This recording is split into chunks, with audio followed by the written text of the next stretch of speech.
Bom, pessoal, agora é hora de a gente falar sobre os projetos, as iniciativas estratégicas, né? E assim são considerados os projetos estratégicos. Então, até agora, tudo que a gente falou foram intenções, porque a gente está tratando de um contexto que foi mapeado no diagnóstico, a formulação, né, a tradução em objetivos estratégicos, construção de indicadores, metas, etc. Tudo isso é intenção.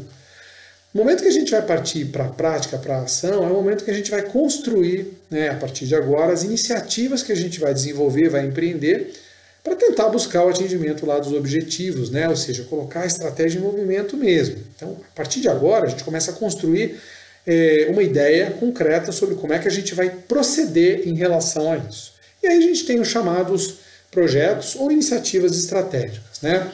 Então, um projeto ou uma iniciativa estratégica é um esforço temporal, tem início, meio e fim.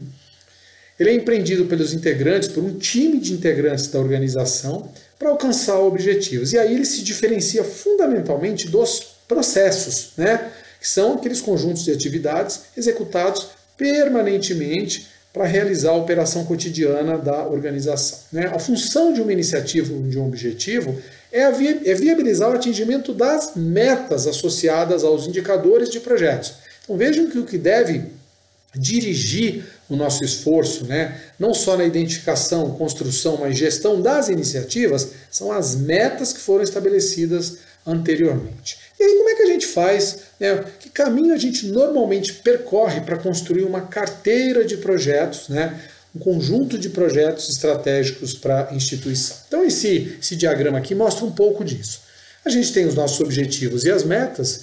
Em primeiro lugar, vamos fazer o seguinte, vamos prospectar aquilo que pode ser feito para colaborar, prospectar novos projetos que podem colaborar no atingimento daquelas metas. Para isso, vamos usar todo o esforço de cocriação, colaboração, a parte de ideação colaborativa é muito importante. Isso costuma funcionar bem em oficinas nas quais a gente provoca times a identificar, à luz dos desafios que são objetivos e metas, quais seriam as alavancas, né, que são os pontos de intervenção mais propícios a gerar resultados caso a gente faça alguma coisa. Esse é o conceito de alavanca, né? Ponto num sistema complexo. Se a gente intervir, a gente acaba obtendo resultados interessantes, mesmo que a gente não saiba exatamente o que a gente vai fazer. Então, prospectar novos projetos. Eu particularmente não acredito naquela prospecção burocrática. Manda memorando para as áreas e pergunta o que a área gostaria que fosse um projeto estratégico. Isso não costuma dar resultado legal, porque as áreas, primeiro, que elas não têm uma condução segura metodológica. Segundo, que tenderão a apresentar projetos que atendem aos seus interesses enquanto áreas da estrutura organizacional. E a gente não vai garantir um alinhamento pleno, né, e uma conexão contributiva com as próprias metas. Então a gente acredita muito em fazer oficinas em que a área de estratégia, os assessores, os profissionais da estratégia vão estar juntos com as áreas prospectando possibilidades. Vamos lembrar também que projetos estratégicos são coisas que tendem a atravessar a estrutura, são transversais, porque os objetivos são transversais. Então, mais uma razão para a gente fazer oficinas de prospecção. Então, vamos levantar novos projetos. Ao mesmo tempo, a gente vai levantar os projetos que já existem. Vamos lembrar que grande parte das vezes a organização não começou hoje. Então, tem uma série de coisas já acontecendo, mesmo que essas iniciativas não tenham sido reconhecidas até aqui como projetos. É muito comum coisas acontecendo que não estão documentadas, não estão cadastradas e geridas como projetos. Não tem problema, a gente vai capturar isso conversando com as áreas, né? Aquele papo franco, e vamos juntar tudo isso para construir a nossa proposta de carteira de projetos. Então, nesse momento, é possível que eu descubra que alguma coisa que está sendo prospectado é parecido com uma iniciativa já em curso, mas que a gente nem conhecia. Então, vamos juntar uma coisa com a outra, vamos recalibrar, vamos reconfigurar. É possível que eu descubra que tem coisas simultaneamente sendo feitas com características muito iguais, que são desnecessárias, são redundantes. É possível que a gente veja uma iniciativa em curso que vale a pena ser fragmentada em duas iniciativas para dar um pouco mais de foco. Então todo esse tratamento é realizado exatamente neste momento. E com isso a gente monta uma primeira versão, uma V0 da chamada carteira de projetos. E aí a gente vai ingressar no esforço de priorização, porque é muito frequente que a gente chegue nesse momento com uma quantidade expressiva de possíveis projetos estratégicos. Bom, na priorização, a gente vai mostrar algumas coisas depois, inclusive sobre isso. Normalmente, como é que funciona? Um grupo pequeno estabelece uma proposta de parâmetros de priorização. São variáveis que vão ser utilizadas como referência para a gente priorizar. Coisas como complexidade, tempo do projeto, transversalidade, envolvimento orçamentário, relevância, impacto, etc. Existem várias metodologias de onde a gente pode tirar essas referências para fazer a chamada análise hierárquica de projetos. Uma vez que a gente tiver os parâmetros definidos, eu sugiro fortemente que a equipe vá às lideranças para validar esses parâmetros, preferencialmente com um exemplo preenchido. Por que isso, pessoal? Porque se as lideranças não concordarem com essas referências, vocês vão ter um trabalhão fazendo uma proposta de priorização completa, e leva algum tempo isso, e isso vai, na verdade, vai se chocar com a visão que as lideranças têm sobre o que deveria ser considerado como parâmetro de relevância ou não. Então, sobe para a liderança, valida esse referencial, volta, faz uma sessão com um time pequeno, meia dúzia de pessoas, de uma proposta de priorização. Então a gente pega cada projeto, né, e vai colocar nesse gabarito e vai pontuar em relação a esses elementos. Isto feito, a gente vai ter uma pontuação resultante de todos os projetos e, consequentemente, a possibilidade de colocá-los numa ordem, por exemplo, decrescente de pontuação. Então essa é a priorização inicial. E aí a gente vai levar essa lista, né, priorizada ou ranqueada de projetos para as lideranças novamente. É o momento em que a gente vai promover o que se chama de balanceamento da carteira. Então as lideranças vão poder, com a sua autoridade e o seu empoderamento, alterar esse resultado, mas não mexendo mais na pontuação, apenas modificando a ordem hierárquica segundo o entendimento das lideranças. Em que situações isso acontece? Pode acontecer quando a liderança considerar uma variável que não foi levada em consideração no gabarito, alguma coisa de ordem referente a uma relação com partes interessadas, um aspecto político que é sempre válido ser considerado, ou quando a liderança entender que o julgamento do time que apreciou aqueles critérios num dado projeto ou para um determinado projeto não foi adequado e resolver dar uma nota muito diferente. Isso é menos provável, né?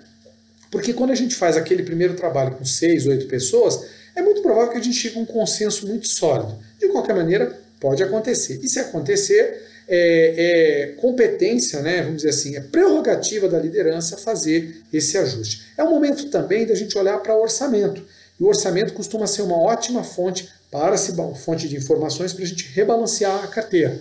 Eu não vou ter recurso para tudo. Então é o momento da gente ajustar tudo aquilo e aí selecionar uma faixa de projetos que vão estar sujeitos ao esforço de detalhamento. E o detalhamento, existe uma série de modelos de documentação de projeto para a gente usar como fonte de detalhamento, né? E se vocês, por exemplo, procurarem todo o manancial de conhecimento do PMI, vão encontrar uma farta documentação em construção de planos de projeto na parte de documentação dos projetos. O importante é que algumas informações relevantes, que a gente vai comentar um pouco adiante, estejam presentes nesse esforço de detalhamento. Ficou claro, então, o que é esse conjunto de ações concatenadas para a gente chegar até os projetos que vão compor a nossa carteira? Se a gente fosse resumir, o que são iniciativas ou projetos que fazem diferença, já que a gente vai lidar com um dos critérios de relevância importantes? São aquelas que acertam em cheio nos objetivos e metas. Então, é aquela iniciativa que a gente vê que, se ela for desenvolvida, ela vai fazer virar a meta efetivamente, né? Normalmente, as mais relevantes são aquelas que vão envolver transversalmente a organização. Por quê? Porque os processos, sobretudo os críticos, são processos que normalmente, né, processos de trabalho, que envolvem transversalmente a organização. Então é razoável entender que também as iniciativas de transformação vão se comportar dessa maneira. Iniciativas que fazem diferença são aquelas que são capazes de capturar patrocínio. Elas alinham muito facilmente com a percepção das lideranças, com o senso de urgência, com a percepção de necessidade das lideranças, né? São aquelas que têm gerência atuante. Então não são iniciativas burocráticas que estão ali apenas, né, para a gente compor uma carteira, preencher, como eu falei, um book de estratégia e apresentar para o órgão de controle. são aquelas que são priorizadas no orçamento. Isso é muito importante, porque a gente vê muito carteiras de projeto com 10, 8, 6, 10, 15, 20 projetos e quase nenhum deles tem orçamento. Ora, se ao priorizar uma iniciativa estratégica eu não tiver um mínimo de expectativa de receber orçamento, o priorizar e construir carteira passa a significar coisa nenhuma. Ou seja, as pessoas vão acabar ficando com a ideia, com a impressão de que não faz diferença um projeto estar na carteira estratégica, porque nem aqueles têm orçamento. E às vezes um que está fora da carteira tem orçamento para realizar. Então é muito importante que a gente seja coerente. Se eu criei a figura da carteira estratégica, é para ali, ou é nesse conjunto, ou para este conjunto de projetos, iniciativas, que a gente vai tentar priorizar o direcionamento dos recursos, né? As iniciativas estratégicas, elas são intensamente monitoradas. É claro, a gente vai falar sobre isso um pouco à frente, que a gente não vai conseguir monitorar tudo, né, com o mesmo nível de energia. Consequentemente, as iniciativas, os projetos estratégicos devem ser o alvo prioritário do monitoramento, porque, em tese, são as coisas que vão fazer muita diferença para a instituição se forem concluídas com êxito, né? E também, uma outra coisa que nós vamos comentar já já, sobre como conduzir, como gerir, né, as iniciativas, os projetos estratégicos. As iniciativas estratégicas devem ser aquelas candidatas número 1 ao esforço de aceleração de projetos, né? Ou seja, a gente conduzir mediante ritos de aceleração, ritos ágeis de condução de projetos. Bom, aqui a gente tem só uma ilustração. Essa ilustração mostra os objetivos estratégicos, né, e o conjunto de projetos nas linhas. E aí, isso permite que a gente verifique de que maneira os projetos se relacionam com os diferentes objetivos. Então, uma das maneiras da gente, por exemplo, né, estabelecer uma relevância diferenciada entre projetos é sabendo de que maneira, né, com que intensidade, cada iniciativa se relaciona ou contribui para cada um dos objetivos do mapa. E, naturalmente, as iniciativas que forem capazes de contribuir de maneira mais incisiva para a maior quantidade de objetivos serão aquelas a serem priorizadas, né? Um outro exemplo que a gente tem aqui interessante, né, é de um sistema de pontuação. Foi trazido de um órgão público, né, que trabalhou esse sistema. Um sistema de pontuação em que as iniciativas elas eram submetidas a alguns tipos de análise. Uma delas era a análise de resultado. E essa análise de resultado desdobrada em impacto na arrecadação nesse caso específico, né, era um objetivo, era um grade, né, um gabarito de avaliação de relevância relativa de projetos, né, para hierarquizar projetos associados à receita. Então eles tinham lá impacto na arrecadação e impacto na segurança e na agilidade aduaneira, os dois grandes objetivos de resultado da Receita Federal naquele momento. E aí a gente via que as iniciativas, quaisquer que fossem, eram analisadas num primeiro momento quanto ao impacto nesses resultados, né? E esses impactos iam de nenhum até um impacto alto ou elevado, tudo com pontuação. E esses círculos ali, alaranjados ou meio marrom, eles são os pesos atribuídos, né, a essas variáveis. Depois havia uma análise do gestor, né? Então, análise de resultado tinha impacto, ponto 4, né? Análise do próprio gestor, quer dizer, a defesa que o gestor proponente está fazendo da iniciativa, ponto 1.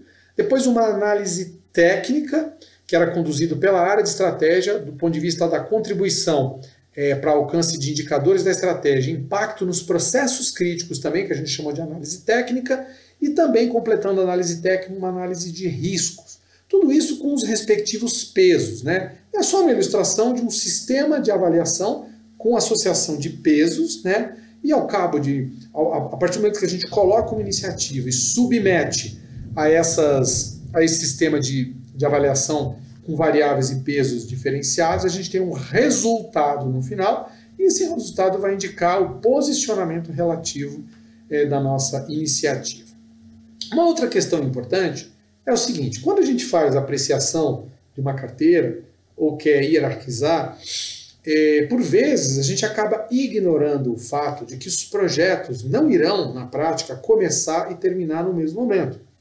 Então, às vezes, a gente coloca tudo em paralelo e começa a analisar a importância relativa e descarta alguns projetos, né, ou prioriza outros. Então vamos lembrar também que eu posso não ter condições de começar 2 ou 3 grandes projetos simultaneamente, mas eu posso intercalar, ou eu posso temperar a minha carteira com um projeto grande e com projetos menores, que podem começar durante, antes, depois desse projeto. Ou seja, esse balanceamento temporal é muito importante. Então, nesse momento, não vamos só hierarquizar e definir, vou fazer esses projetos, os outros não, né? Eu posso também, além disso, posicionar esse conjunto hierarquizado, priorizado de projetos na linha do tempo, para verificar de que maneira nós vamos conduzir isso. E ao fazer isso, posso concluir, em termos de balanceamento, que a gente poderia modificar alguma coisa que foi anteriormente estabelecida. Então, verificar ao longo do tempo como é que essa carteira vai ser conduzida, sobretudo em função da nossa capacidade de executar projetos, né? Ou seja, de conduzir transformações, é muito importante. Bom, nós falamos sobre detalhamento dos projetos, né? A gente falou sobre o momento em que a gente vai precisar definir os atributos e as informações daquilo que é o projeto, a iniciativa. E aí, eu não vou aqui ser extensivo, né? Eu não vou me alongar, porque a literatura de projetos ela é muito pródiga de desenhos, de templates, né, de tabelas e de itens, né, sobre detalhamento ou construção de planos de projeto. Basicamente, o que a gente precisa ter é uma fundamentação sólida do projeto, do ponto de vista da objetivo, dos ganhos que o projeto vai proporcionar, do que é a fundamentação realmente, aquilo que traz os elementos que indicam por que realizar o projeto e o nível de relevância. A amplitude, né, o escopo do projeto e as entregas. É muito importante entender o que o projeto vai abraçar efetivamente e quais são as entregas concretas, né, do projeto. A gente costuma ver muito projeto cujas entregas não são claras. E o projeto está sendo desenvolvido, consumindo tempo das pessoas, às vezes consumindo até recurso, investimento também, e a gente não verifica, não tem uma clareza sobre o que vai ser colocado sobre a mesa do ponto de vista das entregas. A cronologia, né, é importante entender, os recursos envolvidos e as condicionantes, aquilo que precisa acontecer ou que tem uma associação em termos de condicionar a viabilidade do projeto, assim como as ferramentas, os dispositivos, os sistemas que vão ser utilizados para governar o nosso projeto. Bom, a gente falou um pouquinho sobre teoria de projetos, mas eu acho que é muito legal aproveitar esse momento para conversar com vocês sobre o que é o status que a gente acaba vendo, né, em projetos do setor público muitas vezes. Então, o que a gente vê em muitas situações são projetos que padecem, né, de um nível como é que se diz? De um nível de assertividade ou que apresentam baixos resultados, tá? Em razão de algumas questões importantes. Então, o nosso contato com o setor público, já de um bom tempo, tratando de iniciativas de transformação, de projetos, etc., diz que existe uma prevalência de algumas coisas que atrapalham muito.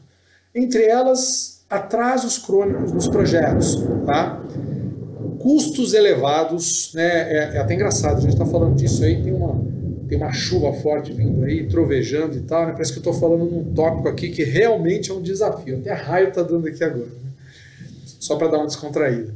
Atrasos crônicos em projetos, custos elevados, poucas entregas, né? Então são entregas esparsas nos projetos, o projeto é estruturado sem a preocupação de posicionar entregas sistemáticas e que sinalizem para a instituição que o projeto veio para resolver, para trazer avanço de performance, né? Frustração das equipes envolvidas, as pessoas acabam que meio que fogem dos projetos, e um baixo impacto para a sociedade. A gente termina vendo projetos que, no final das contas, não entregam coisas efetivamente relevantes para a melhoria dos serviços e da relação, né, com o cidadão e a sociedade. Bom, e aí, eu queria trazer para refletir com vocês uma visão que é a visão convencional comparada ou contrastada com a visão ágil ou acelerada de iniciativas ou projetos. É um tema que tem sido muito já explorado e debatido, mas a minha impressão é que isso ainda carece de um amadurecimento importante no setor público para a gente entender a química envolvida na estruturação de projetos que precisam percorrer ciclos ágeis, né, ou ciclos curtos de entrega. E para isso, eu vou explorar dois grandes pilares ou fundamentos. O primeiro deles é o pilar da agilidade, né, ou do mínimo produto viável.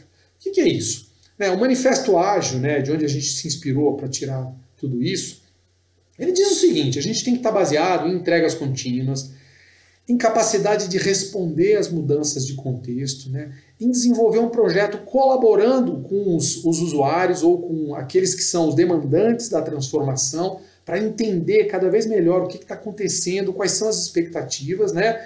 Isso tem que acontecer com base nas interações frequentes, indivíduos, né, interagindo e raciocinando sobre tudo que está acontecendo, sobre as entregas, revendo os conceitos, revendo as necessidades, ou seja, essa interação muito, vamos dizer assim, sinérgica é que acaba fazendo com que a gente tenha entregas mais frequentes, mais consistentes e mais acertadas. E aí, essa metáfora que a gente tem do mínimo produto viável é importante, porque ela mostra o seguinte nesse slide, né?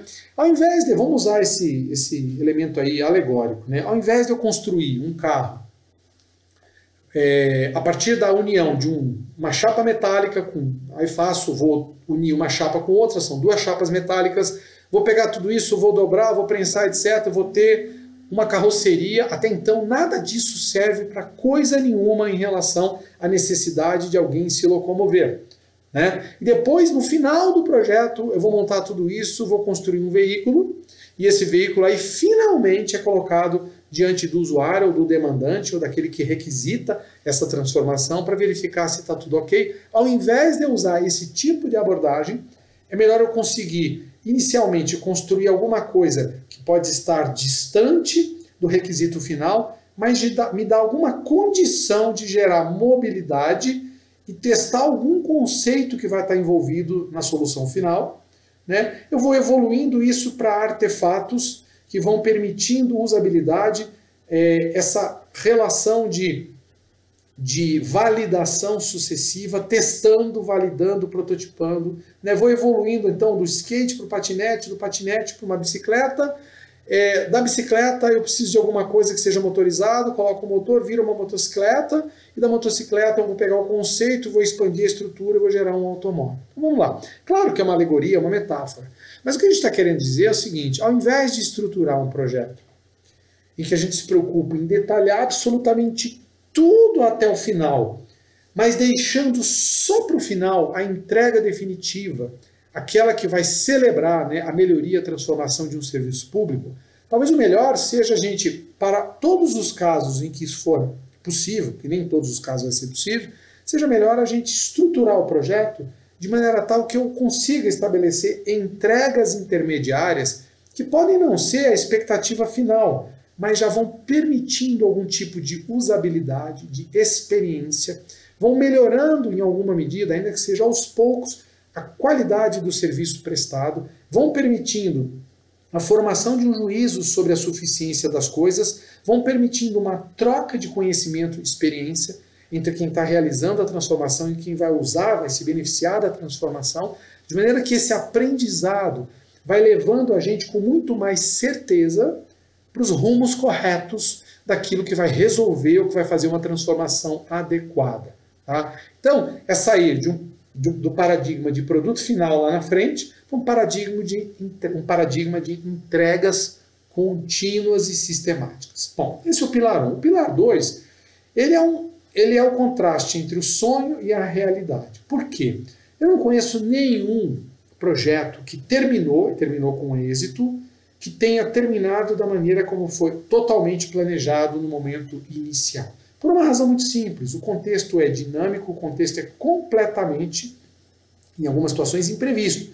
Então a realidade das transformações é uma realidade acidentada. E a gente precisa incorporar isso no nosso modo de pensar. Como? Primeiro eu vou adotar uma postura do ágil, em que eu quero percorrer ciclos curtos. Ciclos curtos me deixam menos vulnerável às intempéries de contexto. Em segundo lugar, eu vou me programar para modificar quantas vezes forem necessárias a minha concepção original do projeto. Então, o plano de projeto é uma referência inicial. Claro que o grande objetivo eu não mudo, né? possivelmente não mude tanto o escopo, até porque isso é meio que um pecado capital em gerenciamento de projetos. Contudo, eu vou gerenciando, vou ajustando, vou calibrando, de maneira, no final, conseguir chegar naquilo que se propunha, que nós nos propunhamos, tá? Contudo, ajustado ao contexto. Múltiplas decisões ao longo do projeto. Tá? Na prática, eu estou falando da gente percorrer ciclos evolutivos com uma visão pragmática do que pode ser feito em 90, 120 dias. Eu diria até que menos, pessoal. 60, 90 está muito bom. Tá? E uma agenda consistente de 2 anos. Então, se alguém me perguntar o que é um projeto bem construído hoje, eu digo, é um projeto que sabe muito bem o que vai entregar com 60 dias e tem uma boa noção do que vai acontecer depois. Não um projeto que detalhou tudo o que vai entregar daqui a 2 anos, 1 ano e meio, e não sabe muito bem o que vai acontecer em 30, 60 dias. Tá? Essa talvez seja a grande mudança de paradigma que a gente está sugerindo. Né? É como se, de maneira aqui ilustrada, a gente fosse percorrendo ciclos menores, né? Então vamos lembrar do mínimo produto viável. A gente faz um ciclo menor, promove uma entrega de 30 a 60, aprende com ela, vamos fazendo uma outra entrega, tudo alinhado com o grande objetivo daquela iniciativa. Vamos crescendo gradualmente, vamos aprendendo, modificando, calibrando, vamos fazendo mais uma entrega até a gente chegar naquilo que nos propunhamos no início. E para fazer isso, é claro que eu vou ter que rever ao longo dessa trajetória como é que está meu patrocínio do projeto. Será que ele continua alinhado com os interesses das lideranças? Eu vou rever qual é o nível de motivação, qual é o nível de engajamento dos próprios servidores, né, do time da casa em relação àquela iniciativa, qual é o nível de acerto técnico desse projeto em relação àquilo que ele se propôs. Ele pode começar muito correto tecnicamente e daqui a pouco ele se desalinha em relação àquilo que pretendia fazer em determinado serviço, né, ou referente a uma parcela dos usuários do serviço, etc. Então eu vou calibrando tudo isso ao longo desse percurso. E com isso a gente tem a expectativa de conseguir agregar muito mais valor nas iniciativas. Vamos lembrar, pessoal, nunca se esqueçam, eu estou conduzindo um projeto para fazer virar uma meta. A partir do momento que eu começo a me apaixonar pelo projeto e esqueço da meta, eu corro um risco seríssimo de lá pelas tantas estar fazendo alguma coisa que eu gostaria muito de fazer, mas que já não contribui mais para aquela meta estabelecida. Ou seja, eu acabo provocando um DO, acabo tolerando, por assim dizer, um desalinhamento estratégico que é fatal para uma carteira de projetos. Tá? Aqui a gente tem, pessoal, tudo isso que a gente falou sobre ritos de aceleração, ou melhor, sobre esse ciclo acelerado, de uma maneira concatenada. Então nós temos aqui um momento, na etapa 1, em que a gente vai decidir o que vai ser acelerado, né? E lembra que a gente lá atrás falou, os projetos estratégicos, os mais relevantes, né, eles devem ser levados à consideração da aceleração. Porque se eles são os mais relevantes, é sobre esses que a gente tem que, ou para eles que a gente tem que canalizar a maior parte da energia.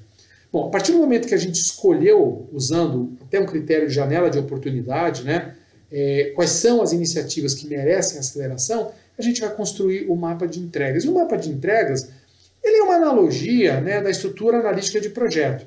Só que a EAP ela é uma árvore em que eu tenho as grandes entregas e os pacotes de atividades do projeto, né, com todos os pacotes, com tarefas, etc., estabelecidos.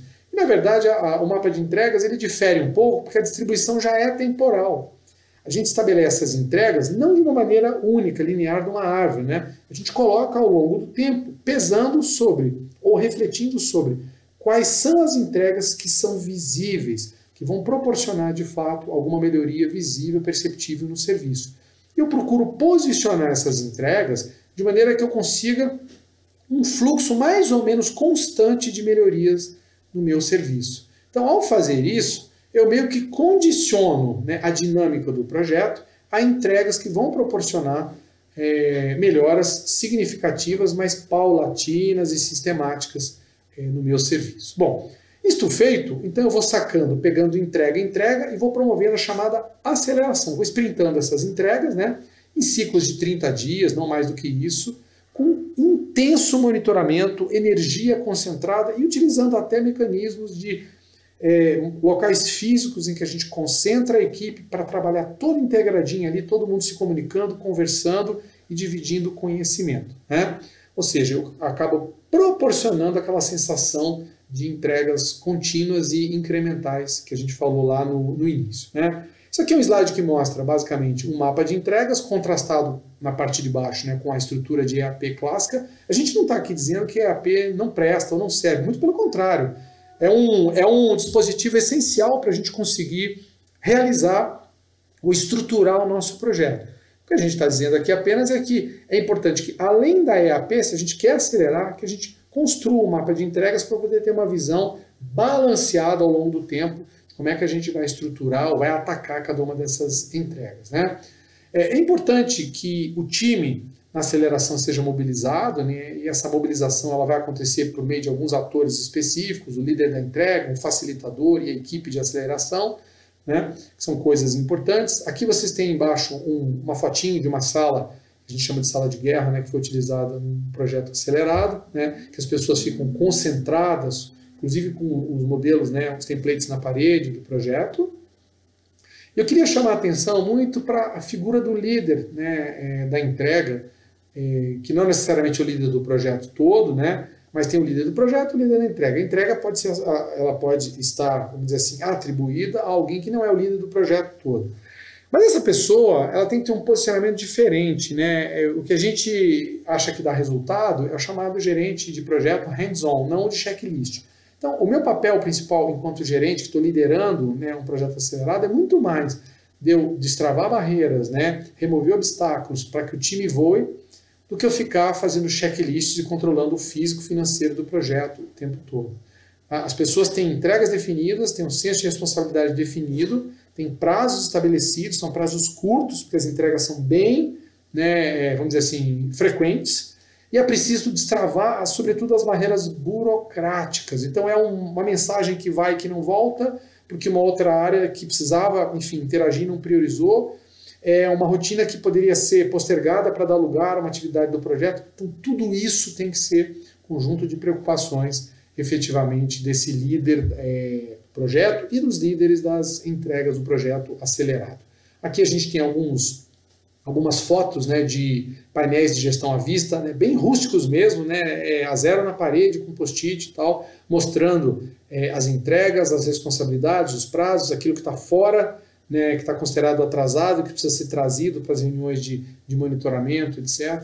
E nesse sentido, quando a gente fala de reuniões de monitoramento, é muito importante, se a gente está falando de entregas que são muito a miúdos, 30 dias, 60 dias, então eu não posso ter reuniões de monitoramento mais espaçadas do que semanais. Então o que a gente nesse caso sugere é reuniões do pôr do sol todos os dias, em que as pessoas podem comentar rapidamente como é que foi o dia, o que rendeu, o que não rendeu, o que conseguiu fazer, o que não conseguiu, e encontros semanais para avaliar o andamento do projeto e conseguir reconduzir as coisas a tempo de não prejudicar os prazos estabelecidos, que é muito importante também.